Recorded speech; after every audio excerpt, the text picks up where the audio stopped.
नमस्ते दोस्तों, मैं हूं प्रदीप कुमार और आप देख रहे हैं डिजिटल मार्केट। वीडियो शुरू करने से पहले बता दूं, ये वीडियो एक एजुकेशनल पर्पज़ के लिए है। अगर आप स्टॉक मार्केट में कोई भी फाइनेंशियल इन्वेस्टमेंट करते हो तो अपने फाइनेंशियल एडवाइजर से सलाह जरूर लें या फिर अपनी सोच समझ के साथ ही स्टॉक मार्केट में इन्वेस्टमेंट करें। अगर आपको स्टॉक मार्केट में कोई भी फाइनेंशियल लॉस होता है तो उसके लिए ये वीडियो रिस्पॉन्सिबल नहीं रहेगी। तो चलो दोस्तों, वीडियो शुरू करते हैं।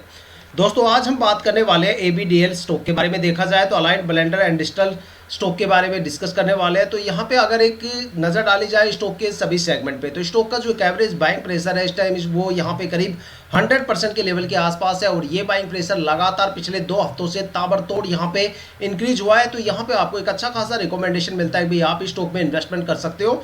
आने वाले टाइम में एक अच्छा खासा रिटर्न आप इस स्टॉक से गेन कर सकते हो। अगर बात करें तो ये स्टॉक एक बेवरेजेस सेक्टर से बिलोंग करता है, जो कि अपने आप में काफ़ी ज़्यादा समृद्ध और काफ़ी ज़्यादा डेवलप्ड सेक्टर है और इस तरह के सेक्टर में आपको गिरावट काफ़ी ही कम देखने को मिलती है। हालांकि यहाँ पे गिरावट का माहौल बन रहा है और ये गिरावट करीब आपको 2 से लेकर 3 हफ्तों तक जरूर देखने को मिलेगी।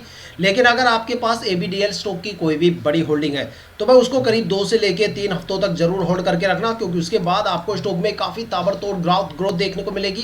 काफ़ी ताबड़तोड़ ये स्टॉक आपको दौड़ता हुआ मार्केट में देखने को मिलने वाला है। जबरदस्त लेवल के पॉजिटिव मोमेंटम आपको स्टॉक में देखने को मिल सकते हैं। एक अच्छा खासा पॉजिटिव मोमेंटम आपको स्टॉक में देखने को मिल सकता है। कम टाइम में एक अच्छा खासा रिटर्न आप स्टॉक से गेन कर सकते हो। अगर बात करें ABDL स्टॉक की परफॉर्मेंस के बारे में, तो देखते हैं बीते कुछ महीनों में या कुछ सालों में आखिर स्टॉक ने अपने इन्वेस्टर्स को कितना रिटर्न दिया और कितनी ज़्यादा गिरावट यहाँ पे हमें देखने को मिलती है। जहाँ पे एक आइडिया आपके साथ शेयर करने की कोशिश करूंगा, एक पैटर्न आपको दिखाने की कोशिश करूंगा कि भाई ये स्टॉक शॉर्ट टर्म में ज़्यादा प्रॉफिटेबल रहेगा या फिर लॉन्ग टर्म में ज़्यादा प्रॉफिटेबल रहेगा। साथ में हम बात करेंगे स्टॉक के जो गिरावट के बड़े बड़े रीजन्स है, चाहे वो 10-11 महीने पहले के रीजन्स हो या फिर जो करंट में मार्केट में जो गिरावट के रीजन चल रहे हैं उनके बारे में भी बात करेंगे और वो गिरावट के रीजन कितने ज़्यादा यहाँ पे सीरियस हो सकते हैं उनके बारे में भी थोड़ा सा डिस्कस करेंगे। लेकिन उससे पहले स्टॉक की परफॉर्मेंस मैं आपको दिखा देता हूँ। तो यहाँ पे स्टॉक के बीते कुछ सालों की परफॉर्मेंस मैंने आपको दिखाई है।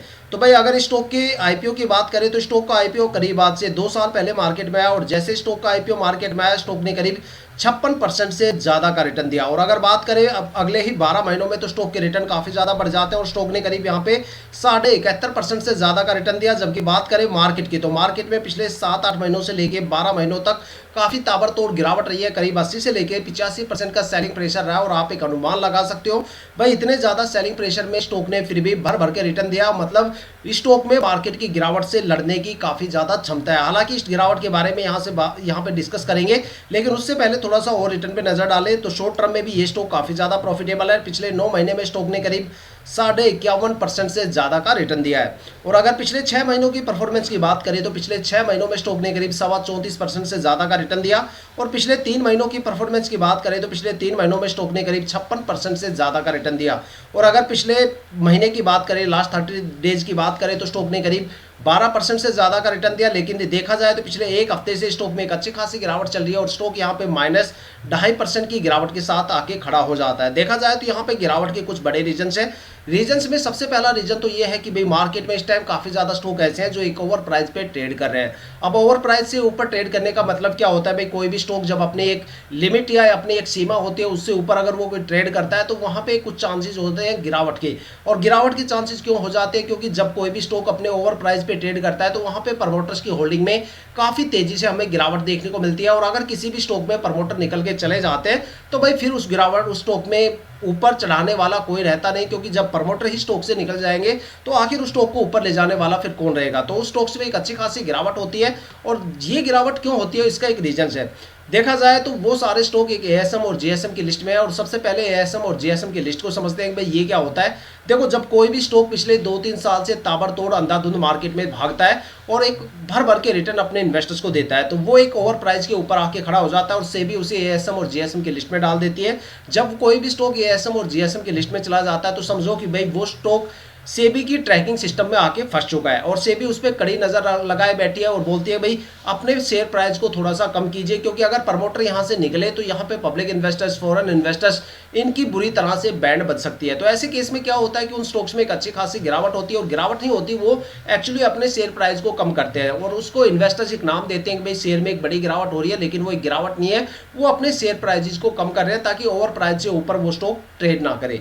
ठीक है, अगर वो स्टॉक ओवर प्राइस से ऊपर ट्रेड करना चाहता है तो उसकी कुछ सीमाएं होती है, कुछ दायरे होते हैं, कुछ रूल्स रेगुलेशंस होते हैं। भाई स्टॉक को अपनी बुक वैल्यू बढ़ानी पड़ती है, फेस वैल्यू बढ़ानी पड़ती है, ठीक है, कुछ और भी फॉर्मेलिटीज होती है वो पूरी करनी होती है। लेकिन अगर कुछ स्टॉक ऐसे होते हैं जो अपनी इन जो रूल रेगुलेशंस को फॉलो नहीं करते और वो स्टॉक फिर भी एक ओवर प्राइस के ऊपर ट्रेड करते हैं, तो वहां पे इन्वेस्टर्स को बड़ा नुकसान होता है। तो ऐसे स्टॉक में आपको इन्वेस्टमेंट करने से थोड़ा सा बचना चाहिए। और किसी भी स्टॉक में अगर इस तरह का, अगर आप कोई भी स्टॉक में इन्वेस्टमेंट करते हो तो उसमें आपको सबसे पहले ये चेक करना चाहिए कि भाई वो स्टॉक ओवर प्राइस पे ट्रेड तो नहीं कर रहा है, बुक वैल्यू से वो स्टॉक कितनी ऊपर वहां पे ट्रेड कर रहा है। तो इस तरह के स्टॉक्स में जिस तरीके से वो स्टॉक ऊपर जाते हैं उस तरीके से उन स्टॉक्स में एक अच्छी खासी ताबड़तोड़ गिरावट होती है, और कई बार गिरावट इस कदर हो जाती है कि भाई गिरावट रोकना मुश्किल हो जाता है और स्टॉक वहां पे डीलिस्ट होने के चांसेस बढ़ जाते हैं। और कई बार तो क्या होता है कि स्टॉक्स में ऐसा होता है कि भाई जैसे इन्वेस्टर सुबह होते ही अपने सबसे लोअर प्राइस पे अपने स्टॉक को सोल्ड आउट करने के लिए लगाते हैं और शाम तक वो शेयर वहीं पे रखे रहते हैं, सोल्ड आउट नहीं होते, क्योंकि वहां पे बाय करने वाला कोई नहीं होता। और ऐसे केस में क्या होता है कि उन स्टॉक्स में तो गिरावट हो रही है, लेकिन बाकी उन स्टॉक्स की वजह से मार्केट में इंपैक्ट हो रही है, और मार्केट में भी बाकी कुछ स्टॉक्स ऐसे हैं जहां पे फ्लक्चुएशन हमें देखने को मिल रहा है। हालांकि इस स्टॉक में कोई बड़ी गिरावट की रीजंस नहीं है, स्टॉक ने भर भर के रिटर्न दिए। जब से स्टॉक का आईपीओ मार्केट में आया तब से लेके अब तक स्टॉक ने एक अच्छा खासा रिटर्न मार्केट से निकाल के अपने इन्वेस्टर्स को दिया है। एक पॉजिटिव मोमेंटम के साथ ये स्टॉक चला है, और पॉजिटिव मोमेंटम भी ऐसा कि मार्केट में ताबड़तोड़ गिरावट होने के बावजूद भी स्टॉक ने अपने यहाँ पे कोई भी परफॉर्मेंस में कमी नहीं दिखाई, बल्कि स्टॉक ने मार्केट की गिरावट से लड़ते हुए भी इन्वेस्टर्स को एक अच्छा खासा रिटर्न निकाल के दिया। लेकिन जो लिक्विडिटी के कंसर्न होते हैं वो थोड़े अलग कंसर्न होते हैं, और यहाँ पे जो कंसर्न चल रहे हैं उनकी वजह से मार्केट में फ्लक्चुएशन चल रहा है ओवर प्राइस की वजह से, और उसकी वजह से बाकी स्टॉक यहाँ पे इंपैक्ट हो रहे हैं। तो यहाँ पे ये गिरावट आपको करीब 2 से लेकर 3 हफ्तों तक देखने को मिलेगी, और उसके बाद ये स्टॉक आपको काफी ज्यादा स्टेबल होता हुआ देखने को मिलेगा। एक अच्छे खासा पॉजिटिव मोमेंटम यहाँ पे आपको देखने को मिलेगा, और फिर ये स्टॉक एक अच्छा खासा ताबड़तोड़ यहाँ पे उछाल दे सकता है। उस टाइम आप यहाँ पे बाय भी कर सकते हो, अपने स्टॉक को एवरेज भी कर सकते हो, एक अच्छा खासा रिटर्न आप कम टाइम में स्टॉक से गेन कर सकते हो। लेकिन अगर बात करें मार्केट के उस टाइम ड्यूरेशन की जो पिछले 7-8 महीनों से लेके 12 महीनों के आसपास रहा, तो भाई देखा जाए तो ये वो टाइम ड्यूरेशन था जहां मार्केट में एक अच्छी खासी ताबड़तोड़ गिरावट हमें देखने को मिली। देखा जाए तो उस टाइम गिरावट की काफी ज्यादा रीजंस थे, कहीं पे लिक्विडिटी के कंसर्न थे, जबकि लिक्विडिटी तो अपने आप में इतना बड़ा कंसर्न होता है कि वो बड़े बड़े मार्केट को गिराने का दम रखता है। देखा जाए तो लिक्विडिटी का कंसर्न इंडियन स्टॉक मार्केट में लीप ईयर को हैंडल किया जाता है, और उसके बाद अगर गिरावट के और भी रीजन देखे जाए तो भाई अगस्त और सितंबर के टाइम ड्यूरेशन की अगर बात करें तो उस टाइम इंडियन स्टॉक मार्केट में 2 सबसे बड़े क्रैश आए। देखा जाए तो उस टाइम यूरोप के हालात काफी ज्यादा खराब थे, यूरोप में काफी ज्यादा कंट्रीज में जियोपॉलिटिकल स्ट्रेस चल रहा था, जिसके चलते यूरोपियन मार्केट में तो गिरावट हुई। साथ में एशिया के बड़े बड़े स्टॉक एक्सचेंज में भी एक अच्छी खासी गिरावट हमें देखने को मिलती है। जैसे भाई चाइना का बड़ा स्टॉक एक्सचेंज संघाई में बड़ी गिरावट हुई, जापान के स्टॉक एक्सचेंज निक्की में भी एक अच्छी खासी गिरावट हुई, और भी बाकी एशिया के बड़े बड़े स्टॉक एक्सचेंज में एक अच्छी खासी गिरावट हमें देखने को मिली। वहीं पे अगर इंडियन स्टॉक मार्केट की बात करें तो उसमें 2 सबसे बड़े क्रैश हमें देखने को मिलते हैं। अगर बात करें अक्टूबर या नवंबर के आसपास के टाइम ड्यूरेशन का, तो ये वो टाइम ड्यूरेशन था जहां पे एफआईआई की बड़ी बिकवाली हमें देखने को मिली। और अगर बात करें दिसंबर के आसपास के टाइम ड्यूरेशन का, तो ये वो टाइम ड्यूरेशन था जहां पे यूएस फेड रेट कट हमें देखने को मिला, जहां पे ग्लोबल लेवल पे ब्याज दरें काफी ज्यादा एक्सपेंसिव हो जाती है, जिसका सबसे पहला इंपैक्ट तो हमें जनवरी फरवरी में देखने को मिलता है, जहां पे सेंसेक्स 85,000 से गिर के करीब 73,000 को टच करता है। देखा जाए तो उस टाइम सेंसेक्स ने अपने लाइफ टाइम की सबसे हायर वैल्यू को टच किया था। और अगर बात करें दूसरे इंपैक्ट की, तो दूसरा इंपैक्ट हमें अप्रैल और मई में देखने को मिलता है एफआईआई की बड़ी गिरावट के रूप में।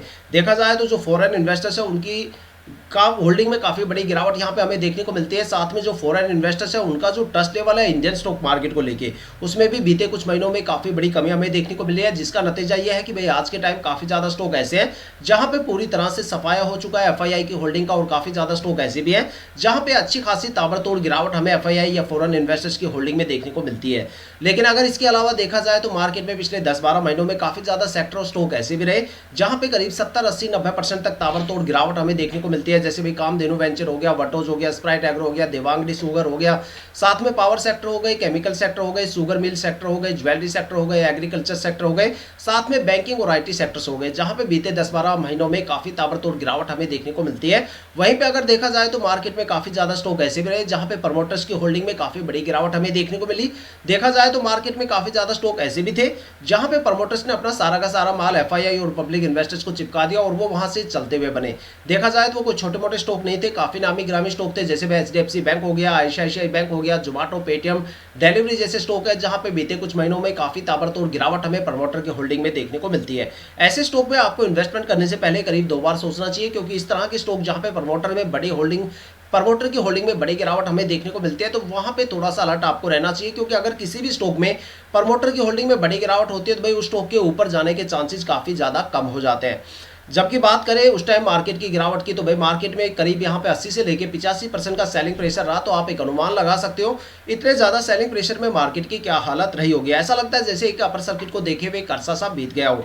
देखा जाए तो उस टाइम मार्केट में जितने भी आईपीओ आए उनमें से करीब 60 से लेकर 70% आईपीओ ऐसे थे जो गिरावट के एक अच्छे खासे शिकार हुए और माइनस में परफॉर्मेंस के साथ उन्होंने स्टॉक मार्केट में एंट्री ली। लेकिन अगर मार्केट की उस गिरावट को स्टॉक के साथ कंपेयर करके देखा जाए तो भाई स्टॉक्स के रिटर्न्स में कोई भी कमी हमें देखने को नहीं मिलती, बल्कि मार्केट की गिरावट का इंपैक्ट स्टॉक पे हमें बिल्कुल देखने को नहीं मिलता। बल्कि जैसे ही यहाँ पे सेलिंग प्रेशर हाई था उस टाइम भी स्टॉक ने भर भर के अपने इन्वेस्टर्स को एक अच्छा खासा रिटर्न दिया, और यही बात किसी भी स्टॉक को काफी बड़ा बनाती है, काफी एक्सपर्ट लेवल का स्टॉक बनाती है, क्योंकि उस स्टॉक में मार्केट की गिरावट से लड़ने की काफी ज्यादा क्षमता है और उस स्टॉक में धारा के विपरीत डायरेक्शन में फ्लो करने का यहाँ पे जज्बा है। तो भाई यहाँ पे अगर देखा जाए तो स्टॉक में काफी ज्यादा क्षमता है मार्केट की गिरावट से लड़ने की।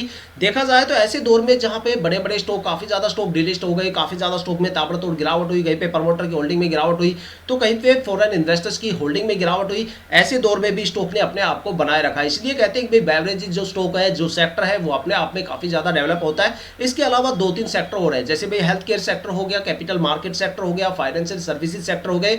ये वो सेक्टर है जो अपने आप में काफी ज्यादा डेवलप है, इनका मार्केट को लेके इतना ज्यादा लेन देन नहीं होता। हालांकि मार्केट की गिरावट से ये स्टॉक इतने ज्यादा इंपैक्ट नहीं होते, लेकिन देखा जाए तो इनका मार्केट, इनका जो सेक्टर है वो अपने आप में इतना ज्यादा डेवलप है कि भाई मार्केट की छोटी मोटी गिरावट इनका कुछ भी नहीं बिगाड़ सकती। तो देखा जाए तो स्टॉक में एक अच्छा खासा पॉजिटिव मोमेंटम रहा है, और जब से स्टॉक का आईपीओ मार्केट में आया तब से ये स्टॉक ताबड़तोड़ भाग रहा है। और भाई बेवरेजेस की तो जरूरत है, और यहाँ पे मार्केट जो यहाँ पे डिमांड है वो आज के टाइम काफी ज्यादा है, तो भाई ऐसे स्टॉक्स में गिरावट करना थोड़ा सा मुश्किल है।